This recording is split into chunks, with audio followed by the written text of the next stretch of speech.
Selamat datang di TK 4202, Ekonomi dan Manajemen Proyek Teknik Kimia. Saya Hari Devianto, kembali di modul 9 Manajemen Proyek. Elemen-elemen dasar manajemen proyek. Hi everyone, welcome to Chemical Engineering Economics and Project Management. My name is Hari Devianto. Starting from module 9, related with project management, focusing on basic elements of project management. Project management dibagi menjadi beberapa segmen. Segmen pertama terkait elemen dasar dari manajemen proyek. Project management basically can be divided into several segments. Now, we are discussing basic elements of project management. Secara definisi, manajemen proyek berdasarkan PMBOK, Project Management Body of Knowledge, bisa didefinisikan sebagai suatu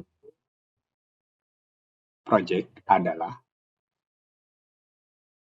kegiatan yang dilakukan untuk menghasilkan produk atau jasa yang unik dengan kurun waktu tertentu.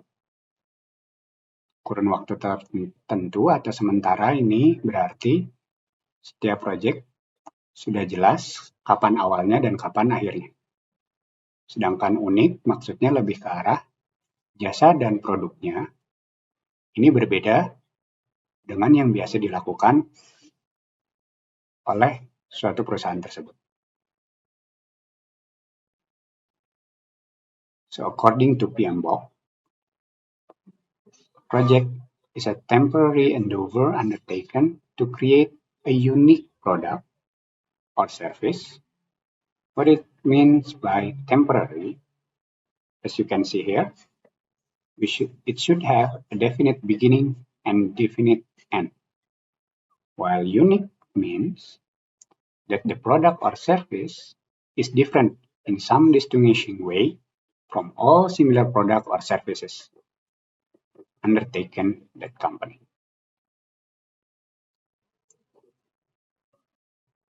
Berikut ini adalah segitiga yang biasa digunakan untuk menjelaskan suatu proyek. Proyek itu berada di dalam rentang waktu tertentu dengan batasan sumber daya yang ada serta kualitas yang diinginkan. Dengan kata lain, kalau diinginkan kualitas yang bagus, maka harus memiliki waktu yang sesuai dan sumber daya yang mencukupi. Seandainya waktunya kurang, mutu sulit dijaga. Sama halnya jika sumber dayanya kurang, mutu akan sulit dijaga. Now we are discussing what's so called by project triple constraint. As you can see here, the project is limited within time, limited resources to have output with specific target specification. In other words, the project should be on target, within budget, and also on time. Suatu project bisa dibagi menjadi beberapa kelas.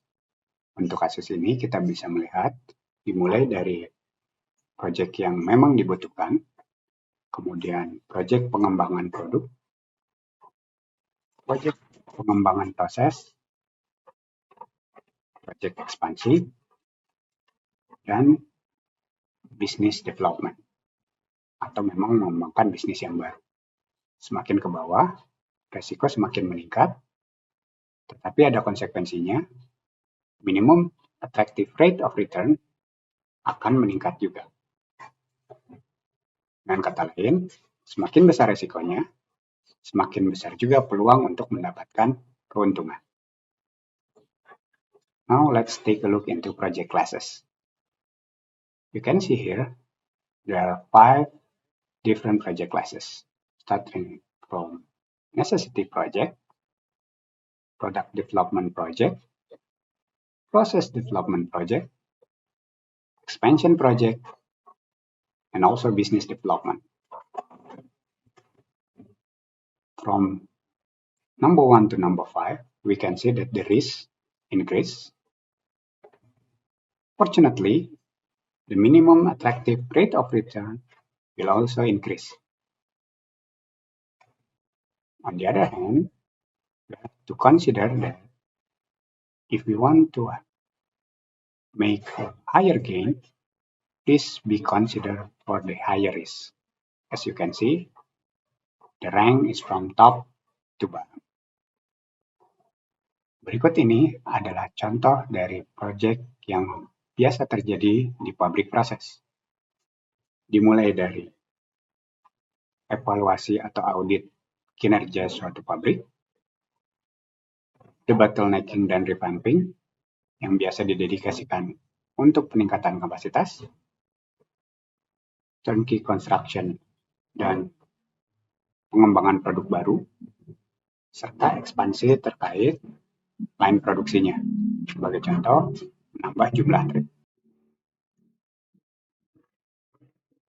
Dengan kata lain, semua kegiatan di luar rutinitas operasi pabrik dapat dianggap sebagai proyek dari public process. These are examples of process plan project, starting from evaluation or auditing the performance of the plant, debottlenecking and revamping, which normally related with the increasing of plant capacity, turnkey construction, also new product development, as well as production line expansion. In other words, all activities outside the routine plant operation can be considered as process plant project.